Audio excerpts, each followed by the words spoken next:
Hello, everybody, and according to certain events that I mentioned in the previous video, which you should go watch because that goes way more in depth than this, I will no longer be using Splice, and this is the last video that will ever use Splice, which is either a good thing or a bad thing, depending how you look at it.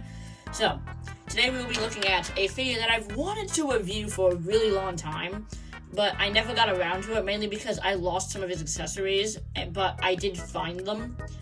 I know, I actually found the accessories for a video. Who would have thunk it? But, anyway, so today we'll be looking at Studio Series 84 Hotrod. And, yeah, this figure looks like Hotrod. I mean, look at this. This vehicle mode is borderline perfect. The only issues that I can necessarily see with this is the back, this gray bit right here, and the gray bit right here, and the yellow bit right there. Besides that, it's perfect. It rolls like a dream, and I hit the crane. I'm gonna move him over here because I don't want him to get messed up. Clay sculpture, by the way. If you want me to do a tutorial, I'll do it. But he does roll really well, as your LinkedIn should. I do hear a little drag under there, and I do hope that he does not get scratched up down there. But it does seem like all the bits are a bit off the ground, so he will not be getting any major scratches anytime soon. So, okay, so the painting sculpting looks really good on this figure. My only real issue with the paint overall is that he's red. He's red. I know that people, obviously, a lot of people think he is red, mainly because most of the toys show him as red, but in the original movie and on the Masterpiece figure, he is very magenta. He is a magenta figure. He is a reddish pink, so he is magenta, textbook definition. What do I know? I'm colorblind. Anyway. So, besides that, it's a spitting image. Spitting! That's a stupid joke. Of the animation model. There's kibble on the bottom, but even then, it's really not that bad. It doesn't look as much as a crumpled up robot as, I would say, like a Seeker. Something like that. Anyway. Oh, side note, if you're wondering why Turtle Mania Part 2 isn't out yet, that video it's taken a lot of work, because there's a lot going into that video. I'm not just looking at one figure, I'm looking at a bunch of figures, plus a bunch of vehicles, and it's a whole thing, so, yeah. Okay, should I do comparisons? No, I don't really do those in alt mode, do I? Transformation time!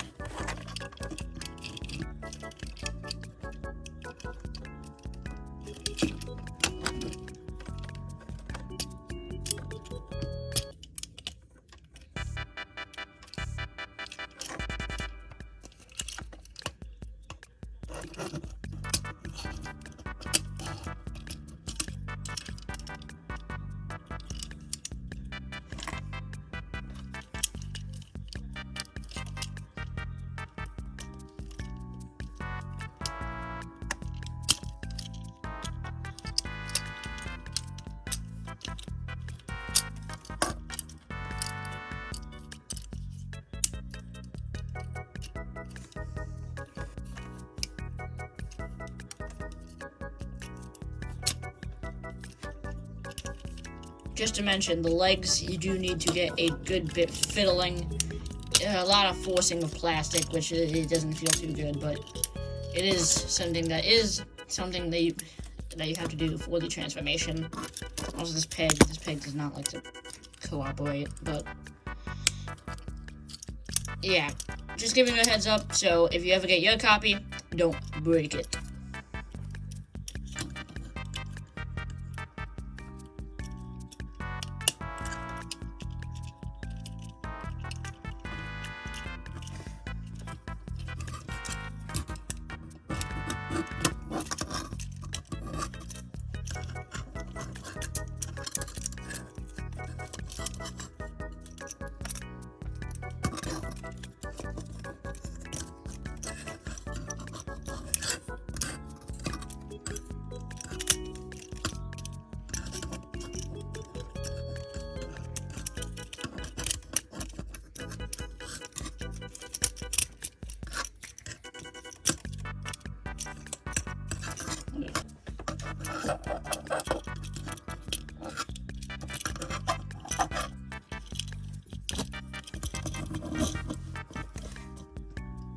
And here we have the robot mode, which it shows a robot mode.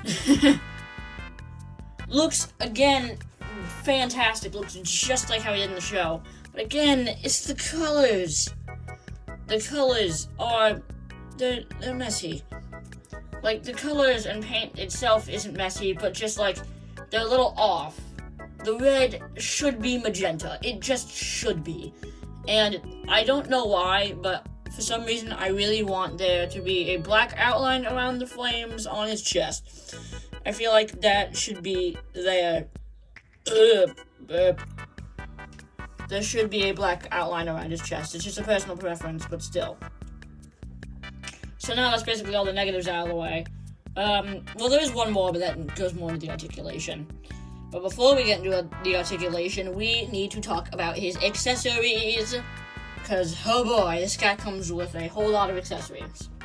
First, he comes with a gun, which sure does look like a gun. I'm sure it's accurate to some sort of source material.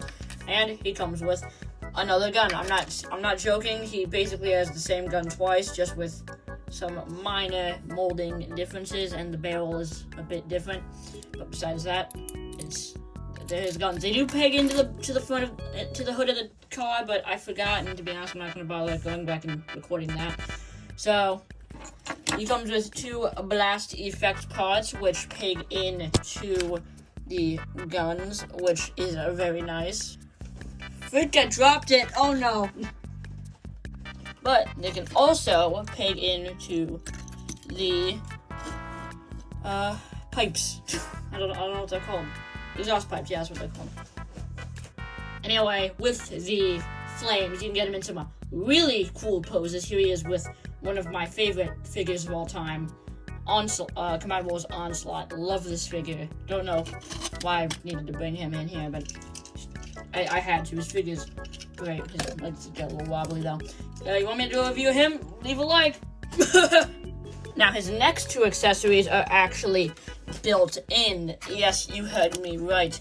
If you use this hinge, which is not for the transformation at all, it's just for this bit, you can fold his hand in, and you can have the weird little flamethrower welding pipe that I'm sure was in the movie, but I'm not going to bother watching it to check.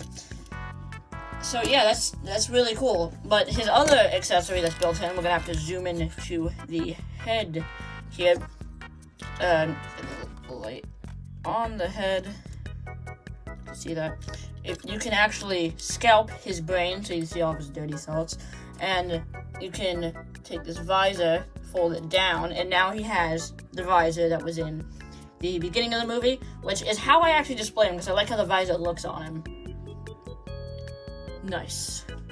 But speaking of built-in accessories, if you do the exact same thing on this hand, you see there is a peg, which will allow you to plug in this included,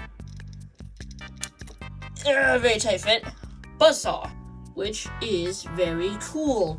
It also has this pre-spin look, so even when it's standing there, it still looks perfect. But it does spin. It's not free spinning, like it does have some friction, but it does spin if you want that. So you can recreate this scene where he's saving Cup from those tentacles. That was a weird movie. Like, seriously, that movie is basically just like, first they go to this planet, then they go to this planet, then they go to this planet, then they go to this planet. And for his final accessories, you get a Matrix, which, yes, this is the same exact one that came with the Earthrise Prime, but he's on a shelf, and I don't want to be knocking over things, so here, I'm just gonna go over here. He's in there, he's right there. I know you can't see him because there's no lights in here, but he's right there. Okay, back to the desk, which he can hold, which looks very nice. And his final accessory, which I will bring out right now, is this effect right here, which is really cool, which just slides onto the Matrix if it wants to, because it really just doesn't want to for some reason. Like, look, it just falls off. I find it easier for you to just turn the Matrix around where there's a hole so it's not sticking out as much, where you can plug it in and then it'll stay in a lot better, but still fundamental design flaw. for how Hasbro presumably wants you to display this figure. But with that, it's a little more trouble than it's worth, but it makes a really cool display nonetheless. I will not be displaying him like this, but again, if you have this figure, it's your figure, do whatever you wish.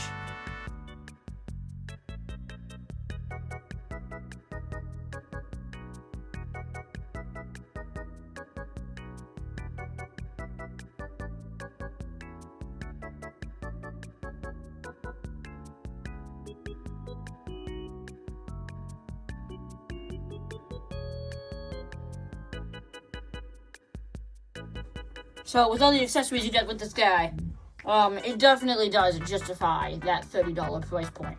Even though this figure is no doubt in deluxe class scale, it is certainly a larger deluxe, but since he comes with so many accessories, it definitely does seem like he would fit for that Voyager price point.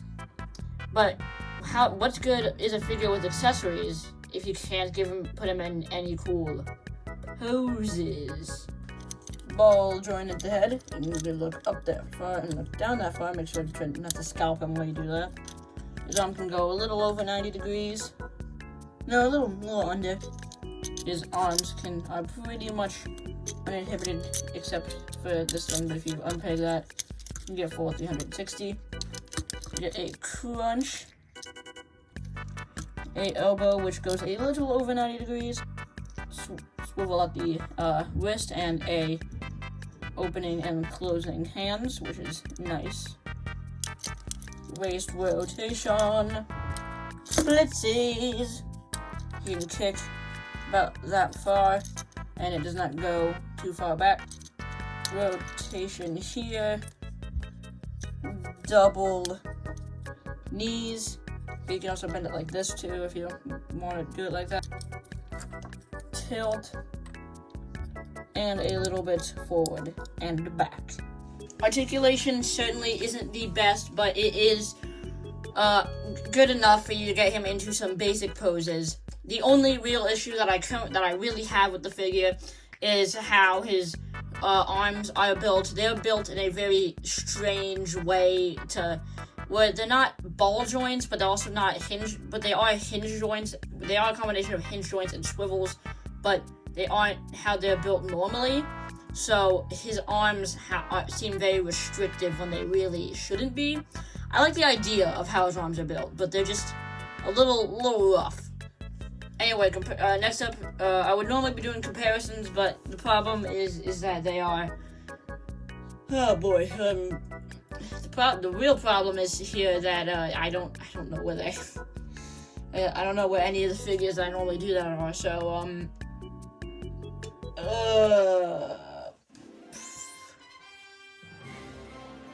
bleh. I'm just gonna compare them to my previous review. My previous review, the Transformers Cyberverse Deluxe Class Shockwave, and that's it. Though people don't like the price of this figure being $30, I personally really like it. I do think that the price is a little much. I'd say $25, heck, even $30 is really nice, but how it is in my area now with inflation in account, $35 is a bit much. $35 is a lot of money for a figure that in concept is just a deluxe figure with a whole bunch of bells and whistles. I can't whistle anymore. Anyway, so with that said, would I recommend this figure? Yeah. So I give this figure a Sunny Boy out of NECA Super Shredder, and yeah. Okay, bye.